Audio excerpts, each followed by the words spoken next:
Siapa sangka bermula sekadar hobi bermain bola sepak, kemudian banyak tengok video menimbang bola, telah berjaya membawa dua orang individu ini untuk terkenal di peringkat antarabangsa. Dan lebih menarik lagi, kerjaya mereka ini bukanlah satu kerjaya yang orang kata kecil-kecil aku nak jadi ni. Bukan.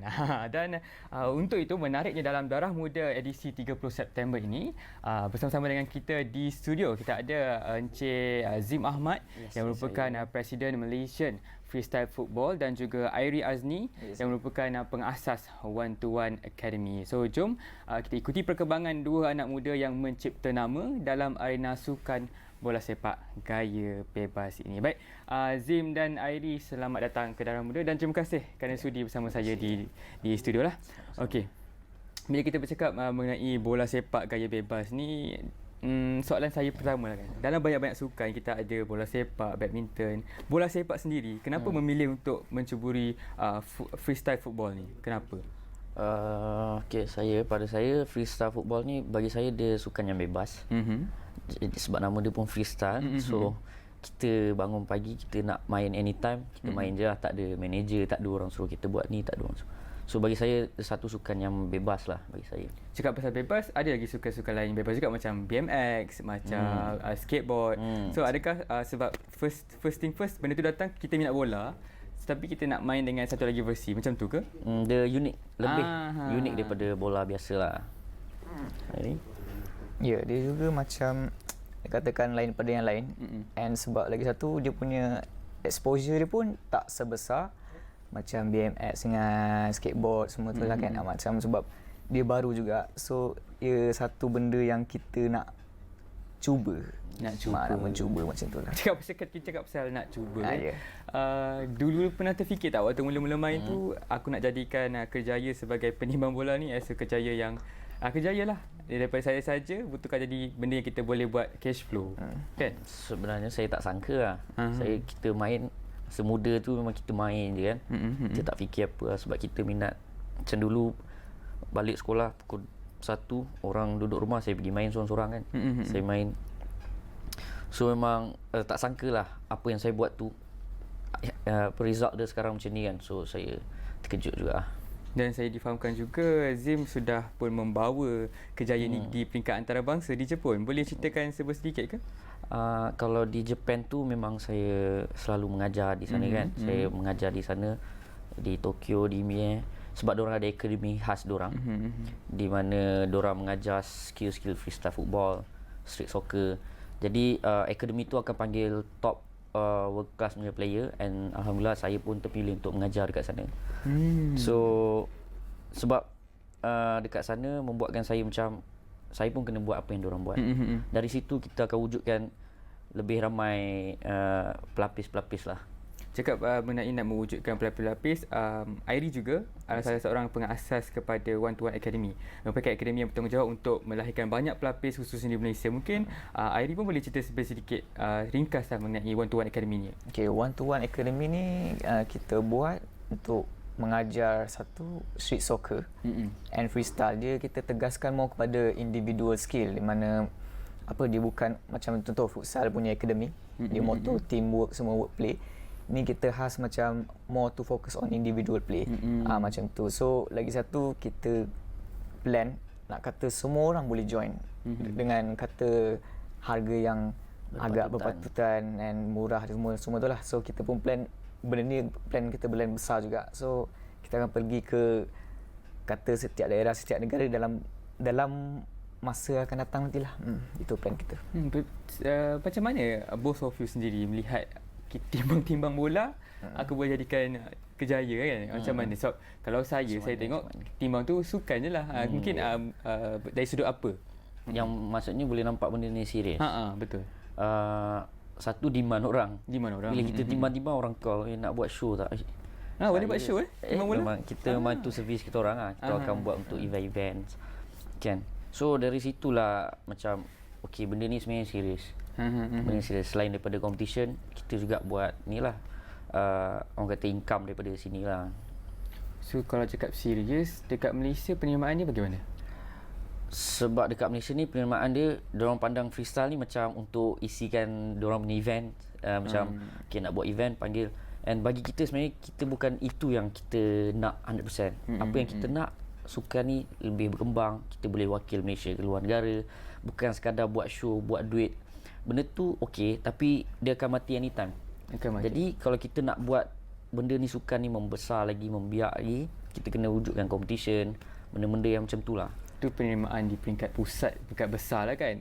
Kalau kita kecilkan dari segi penerimaan keluarga, ialah tipu lah kalau kita cakap kan, takkan ada campur tangan keluarga kan. Macam bagaimana pelibatan keluarga, khususnya kan Iris dan Zim sendiri nak jadi, yelah sekarang pun dah memang professional Malaysian freestyler kan.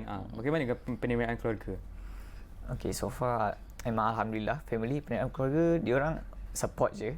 Sebab pada mulanya memang nampak ni sebagai hobi biasa saja kan. And then lepas tu dari segi kata pembelajaran semua pun kita tak fokus kata untuk penerimaan keluarga lah kan. And then lagi satu, pada mula ni as hobi, semua orang pandang ni as hobi. So bila kita buat ni something kata nampak kewujudan, kata apa, something yang boleh pergi jauh and manfaat pada diri kita, so memang kita pun dah dapat support daripada semua pihak lah, bukan daripada keluarga saja, daripada rakan-rakan semua, kita automatik akan dapat support pada penerimaan semua.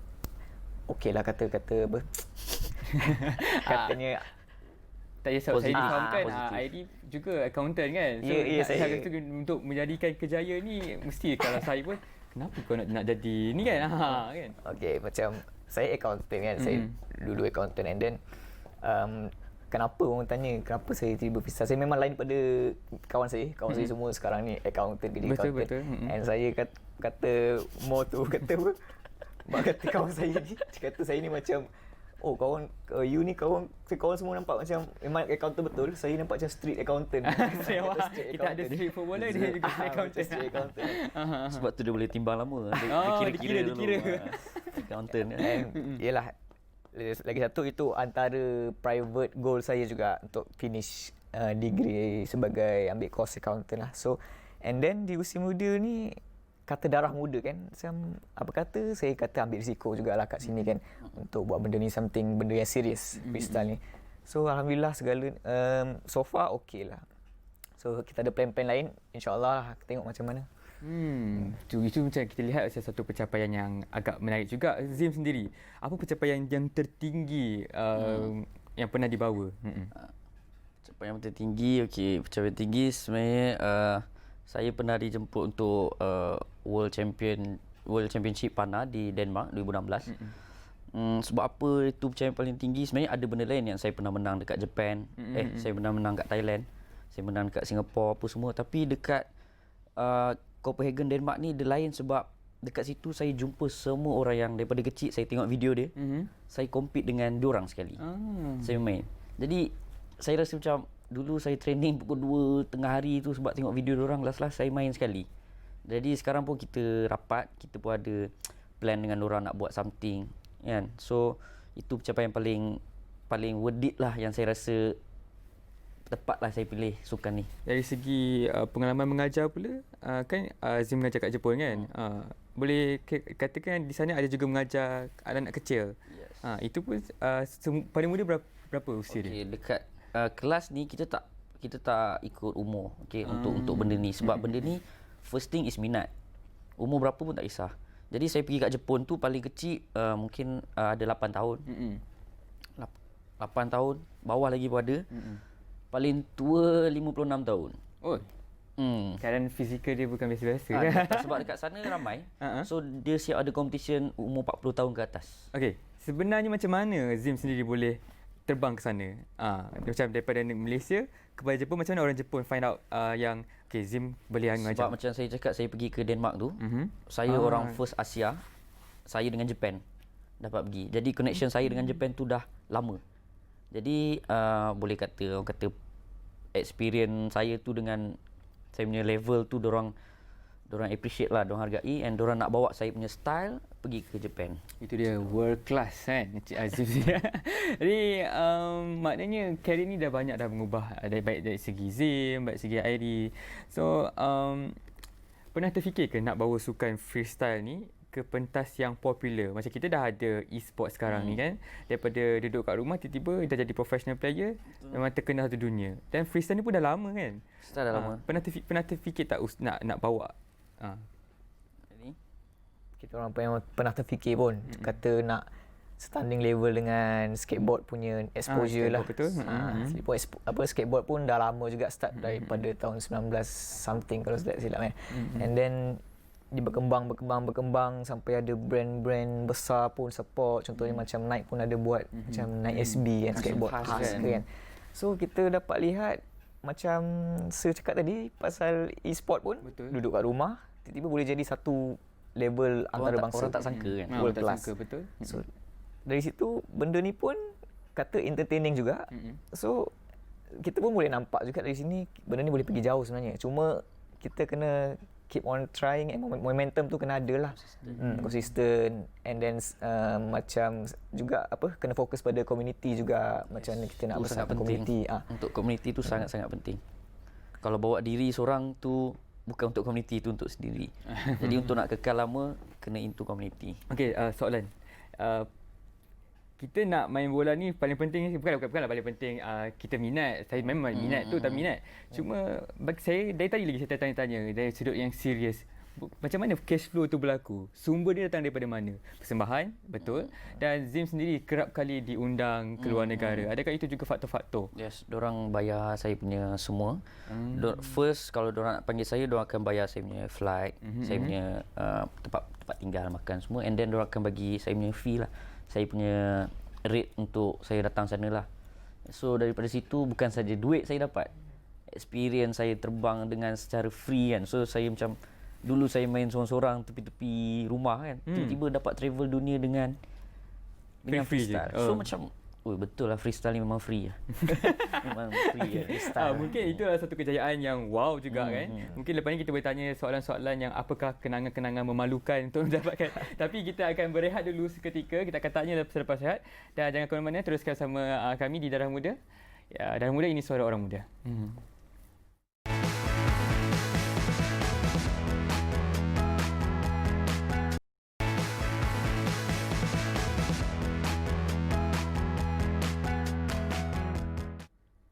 Darah Muda kembali lagi dan kita masih lagi dalam topik sekadar hobi atau kerjaya. Dan bersama-sama dengan saya, kita masih lagi ada Zim Ahmad dan juga Airi Azmi. Baik, sebelum kita berhenti berehat tadi, ada tak kenangan-kenangan yang Zim ataupun Airi yang rasa memalukan lah kan? Macam yang boleh orang kata, boleh jadi kenangan manis, boleh juga menjadi kenangan pahit untuk dikongsikan. Kalau saya pengalaman malu saya, kalau contoh saya travel, dah bawa nama Malaysia semua kan, dah tangkap gambar kat airport, sampai-sampai kalah. Kalah awal kan. So sebab benda tu orang dah letak harapan tinggi kat kita kan. Lepas tu bila sampai-sampai kalah, itu macam rasa macam down gila lah. Harapan orang kat kita tu besar. Jadi bila kita tak dapat tu, kita rasa sangat-sangat sedih. Dekat family, dekat orang yang support kita, kat sponsor ke kan. So itulah benda yang saya rasa malu lah. Tapi kenangan memalukan tu menjadi penguat juga kan. Kalau Cik Airi pula macam mana? Saya pula saya pun banyak kali buat show. Tapi ada satu show ni saya tak start lagi show tu. Baru masuk pentas tu terjatuh. Saya terjatuh. Sebab dia punya surface dia agak licin. So belum buat lagi, belum music pun belum start lagi. Saya masuk terjatuh. Tapi mungkin orang boleh rasa macam okey tu skill ke macam nak tunjuk buat kan. kat stadium tau, ramai orang tengok. Tambah pula itu invite daripada adik saya sendiri. So depan adik saya pun itulah agak malu. So bila bercakap dengan itu kenangan lah kan. So kita nak cakap pasal rekod pula. Rekod paling tinggi box office macam mana? Rekod menimbang ke, menanduk ke, paling tinggi lah rekod yang membanggakan. Saya pernah, macam tadi saya cakap, invite pergi ke world tu kan. And then saya pernah menang dekat Thailand, Asia punya competition, panah. ada Thailand, ada Japan, ada negara lain lagi. And then saya kalahkan freestyler yang sekarang tengah meletup daripada Iran. Saya kalahkan dia masa 2015, saya dapat top 16 Asia. Itu antara cerita yang menarik jugalah sebab saya kalahkan dia. Lepas tu dia terus training sampai sekarang, memang semua ramai kenal dia. So agak-agak rekod paling tinggi timbang bola boleh buat berapa lama? Saya tak pernah kira, Tak pernah kira. tapi saya 2,000 3,000 ke atas lah. Oh, kali Sebab basic freestyle memang timbang. Dan pernah terfikir tak untuk mencabar rekod Raja Freestyler yang sedia ada sekarang ni? Dia pemegang rekod Malaysia Board of Record, itu Raja Badli Shah kan? Ada terfikir ke untuk Kita orang punya pecahkan sifu rekod tu dia? lah. Sifu. Kita orang tak ada terfikir pun sebab tujuan masing-masing lain kan. So kami tak ada masa untuk nak lawan yang ni yang mana diorang nak buat kat situ, kita buat. Kami ada tujuan lain lagi. Rekod tu pun untuk orang kata untuk nak bagi tahu orang je kan. Untuk just nak ni je. Buat masa sekarang tak adalah, kita tak ada nak buat rekod tu lagi lah. Okey. Dan sebenarnya saya nak tanya Airi juga tadi kan. Airi pun merupakan pengasas One to One Academy dan juga orang yang bertanggungjawab untuk mengajar. So kalau kita ni mula-mula nak jadi freestyler ni, skill paling basic apa benda? Nak juggling ke, buat around 2 ke kan? Paling basic. Paling basic sekali juggling lah. Juggling. Memang juggling. Paling basic juggling. Lepas tu slow-slow kita akan ajar macam around 2. Itu daripada segi freestyle lah macam tu. Kalau daripada street soccer pula, dribbling macam tu lah. Kita kena start macam tu. Dan bercakap mengenai mengajar kan, boleh ceritakan sedikit mengenai One to One Academy, berapa kalau nak masuk kelas? One to One Academy ni, macam saya cakap tadi, kita mengajar freestyle dengan street soccer. And had umur, tiada had umur. Tak ada sebab apa? Sebab kita nak kata apa, macam daripada pengalaman Zim, dia pernah mengajar kat Jepun, di mana kelas tu dia open. Semua orang boleh masuk. Tak ada limit, age limit pun tak ada sebab so benda tu culture dekat sana kita nak kata bawa dekat sini lah. So hari tu kita ada buat free trial, ada orang brother ni umur 29 datang. Daripada Melaka datang Bukit Jalil, dah habis kelas dia balik-balik. So dia punya minat tu yang kita macam kagum. And kalau kita buat had umur, kita takkan dapat benda-benda macam tu. Betul. Dan kalau minat lah, kita nak pergi website ke mana-mana ke? For now, social media. Social media. From Instagram ke, kita ada One to One Academy Instagram, Malaysia Freestyler, and boleh juga melalui Zim Ahmad dengan saya lah. Faham. Okey. Tadi ada juga mengajar street soccer dan juga freestyle. Okey. Bola sendiri. Ada orang kata kita nak timbang bola ni, kita nak tanya cikgu lah sebab dia orang pun cikgu mengajar kan. So nak timbang bola ni tak boleh pakai bola sepak biasa. Betul ke? Ke dia ada bola-bola yang special? Sebenarnya semua boleh. Bola sebenarnya ikut atas keselesaan orang lain lah. Cuma jangan pakai bola bowling je lah. Ayo. Maksudnya bola-bola, selagi bola tu macam ni, semua boleh. Cuma bezanya bola futsal dengan bola padang. Itu je. Bola padang ni, macam yang ada dekat depan ni, dia brand khas untuk freestyle. And yang buat owner of this brand is Edgar Davids, pemain Juventus, legenda Juventus. Dia yang wujudkan brand ni. And dia just brand. Tak ada yang special, dia letak gam ke, tak ada. Maknanya tak ada teknik special pula nak pilih bola, just ambil je mana. Atas keselesaan orang tu. Macam yang ni dia lebih selesa. Saya lebih selesa yang bergetah sikit. Macam tu lah, tapi tak ada yang inilah khas. Maknanya setuju atau tak yang pro macam mana pun football player tu, timbang bola pun belum tentu hebat macam Azim dan juga Airi. Bagi bos. Betul, benda tu betul. Betul.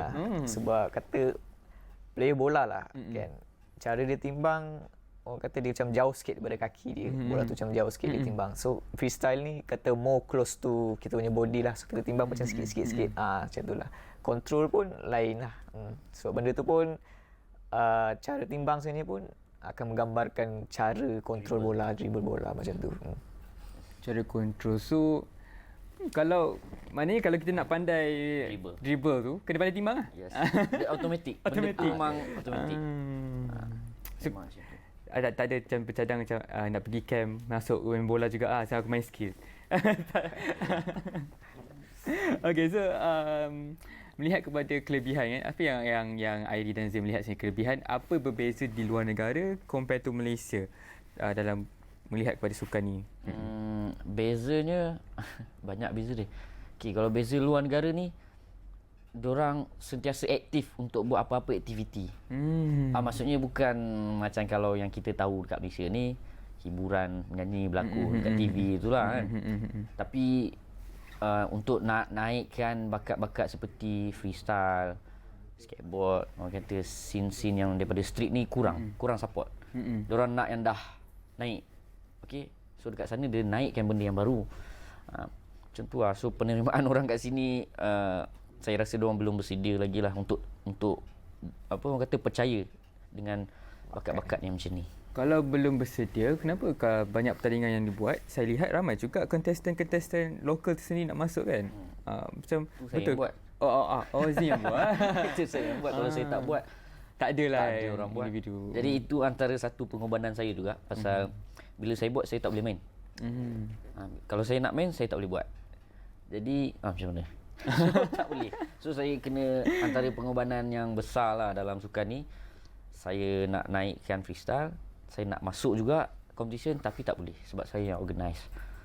So saya kena, it's time to bagi ni lah kan, Serve to community lah. Yes. Tak apalah, itulah orang kata mencari peluang untuk mengembangkan ni dah. Zim sendiri pun dah pergi merata dah kan. So kembali kepada komuniti untuk buat legasi sendiri. Itu Zim. Kalau Airi sendiri, apa harapan Airi dengan freestyle, football freestyle ni? Harapan saya penerimaan orang tu kata lebih terbuka. Bukan daripada segi freestyle je, daripada bakat orang yang lain juga. Sebab saya lihat bakat orang lain pun kadang dia kata dia slow down, dia mati, dia ada kata pasang surut dia bakat. So saya nak kata saya punya vision lah kan, penerimaan orang Malaysia tak kisahlah daripada segi pengiklanan ke, daripada segi bisnes ke, daripada segi apa-apalah, dia akan lebih open pada bakat lah, and supaya nampak bakat tu more value lah daripada kata hiburan yang kata apa, common lah, common punya hiburan lah, macam tu lah. Maknanya kita kena keluar daripada comfort zone lah. Yes. Okey, so kata-kata akhir lah kan, kalau pada mereka yang minat ni mungkin boleh masuk One Two Academy ke, so apa-apa lagi nak kongsikan ke? Okey, kita untuk One to One Academy ni kita baru saja buka. Macam saya dah kumpul pengalaman saya banyak. So saya rasa macam tadi it's time untuk saya share dengan orang-orang Malaysia. Sebab saya start ni macam mula-mula terus ke international masa saya start. Saya banyak connection dengan orang luar. Jadi at one time tu saya macam, orang cakap kat saya fokus dekat Malaysia pula. Fokus betul. So saya macam okay, saya kena balik dekat Malaysia, and then saya buat hari tu free trial, ramai alhamdulillah. Alhamdulillah. So saya tak sangka sebenarnya diorang nak belajar benda tu kan. So saya rasa akademi ni kita akan buat setiap Ahad. And kita akan bagi diorang coach yang terbaik lah. Kita freestyle dia ramai kat Malaysia ni, so kita akan serve diorang. And harga, yang paling penting harga sangat berpatutan, sebab kita nak semua orang rasa benda ni. Semua orang rasa benda ni. Betul. Sebab saya pun buat benda ni suka-suka, and then saya dapat travel free. So saya rasa macam diorang kena rasa apa yang saya rasa. Macam tu lah. Jadi situ dia kata-kata daripada kita punya world class Zim Ahmad, Presiden Malaysian Freestyle Football. Jadi itulah dia sedikit perkongsian mengenai bagaimana Zim dan juga Airi mengubah hobi itu menjadi kerjaya. Dan terima kasih Zim dan juga Airi kerana bersama kami di Darah Muda. Dan sebelum itu, pesanan ini juga nak tunjukkan kepada anda untuk sentiasa menjaga diri, lindungi keluarga dan perkasakan komuniti untuk bersama-sama menghentikan penularan wabak COVID-19. #budayakan nama baru. Itu saja Darah Muda untuk episod hari ini. Darah Muda, ini suara orang muda. Assalamualaikum dan salam hormat.